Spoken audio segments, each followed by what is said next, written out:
ଲାଗୁଛି ସରକାର ଦାବି ଶୁଣିବେ। ଲାଗୁଛି ଆଶା ବିଶ୍ୱାସ ଅଛି କି ଆଜି କିଛିଟା ଗୋଟେ ହବ ଆଉ ଯଦି ନ ହେଲା ଆତ୍ମାହୁତି ଆଜି ଦେବାର ପୁରା କନଫର୍ମ। ସେଦିନ ଯୋଉ ଜାବଡ଼ା ମାରିଥିଲେ ନିଜ ଗାଲକୁ ସେଟା ଆପଣ କିଏ କହିଥିଲା କରିବା ପାଇଁ ନା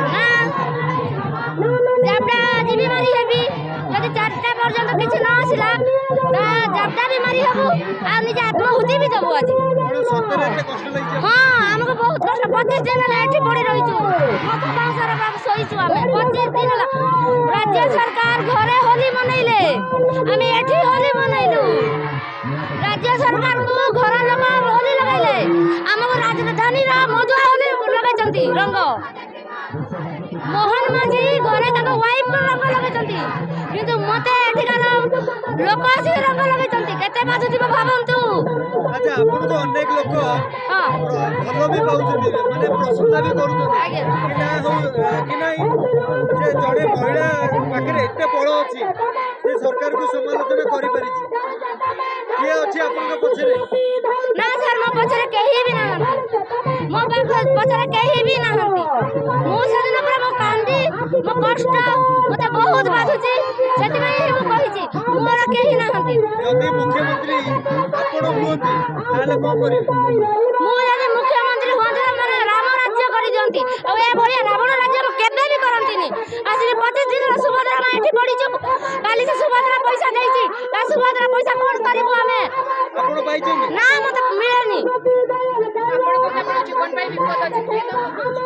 ହଁ ମୋ ଜୀବନ ପ୍ରତି ମୋ ଜୀବନ ପ୍ରତି ବିପଦ ଅଛି ଏଟା ମୁଁ ରିଏଲାଇଜ କରି ସାରିଲିଣି। ଆପଣଙ୍କ ଘରେ ମାନେ ଆପଣଙ୍କ ସ୍ୱାମୀ ଶ୍ୱଶୁର ପିଲା ଛୁଆ ଆପଣ କିଛି କହୁନାହାନ୍ତି? ମୋ ହଜବେଣ୍ଡ କୁ କଲ୍ କଲାଣି ମାନେ ତମ ୱାଇଫ ଏଟା ସବୁ କଣ କରୁଛି ବୋଲି। କଣ କହୁଛନ୍ତି? ଏଟା ଭଲ ନୁହଁ କଣ ପାଇଁ ତାଙ୍କୁ ଟିକେ ମନା ସରକାର ବିଷୟରେ କିଛି ଅନାପସନା ବକନ୍ତୁନି ବୋଲି ଏଟା ଗଲାଣି କଥା। ନା ମୁଁ ଡରିନି। ମୁଁ 4ଟା ପର୍ଯ୍ୟନ୍ତ ଅଛି ବମ୍ ଭଳିଆ ବିସ୍ଫୋରଣ ହେବି। ଆପଣ 4ଟା ଯାଏଁ ୱେଟ୍ କରନ୍ତୁ। 4ଟା ଯାଏଁ ଖାଲି ୱେଟ୍ କରନ୍ତୁ ବିସ୍ଫୋରଣ ହେଲା ଭଳିଆ ହେବ ହେଲା।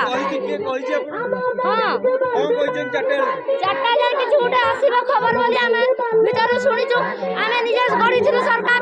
ଆମ ସରକାର ଉପରେ ଆମର ବିଶ୍ୱାସ ଅଛି ଭରସା ଅଛି କିନ୍ତୁ ସେ ବିଶ୍ୱାସ ଭରସା ଯଦି ଇଏ କରିଦେବ ତ ନିଶ୍ଚିନ୍ତ ଆମେ ଆଜି ଯାହା ଗୋଟେ ବି କରିବୁ।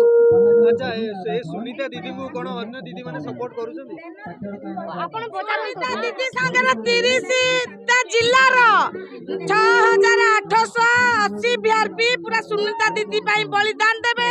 ଆମର ସବୁ କହୁଛନ୍ତି କି ମୋ ଜୀବନ ପ୍ରତି ବିପଦ ଅଛି। କିଛି ବିପଦ ନାହିଁ। କିଏ କାଣ କରିବେ ଯେ ଆମେ ସବୁ ନାରୀ ମାନେ ଦେଖେଇ ଦେବୁ। ସୁନିତା ଦିଦି ଉପରୁ ଖାଲି ଆଙ୍ଗୁଠି ଆସୁ ଆଉ ଯୋଉ ଭାଇ ମାନେ ଯୋଉ ଖରାପ ଗୁଡାକ ଦଉଛନ୍ତି ନା ତାଙ୍କର ବୋଧେ ମା କି ଭଉଣୀ କେହି ନାହାନ୍ତି ସେଥିଲାଗି ସେମାନେ ଦଉଛନ୍ତି ହେଲା। ଆଉ ସରକାର ନା ତାଙ୍କ ଘର ମାନଙ୍କୁ ନେଇକି ପିଡା ପୁଳା ଟଙ୍କା ଦେଇ ଦଉଛି। ସେଥିଲାଗି ଗୋଟେ ମା କୁ ଯଦି ଦୁଃଖ ଲାଗିଲା ସେ ସେଇଭଳିଆ କଣ୍ଡିସନରେ ଅଛି ବୋଲି ସେ ବାଇଟ୍ ଦଉଛି।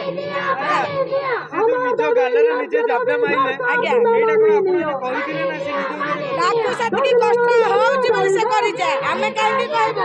ଆଜି ମୁଁ ବି ଜାବଡ଼ା ଖାଇବି ମତେ କିଏ କହିଲେ ଯାଇକି ମୁଁ ଜାବଡ଼ା ଖାଇବି।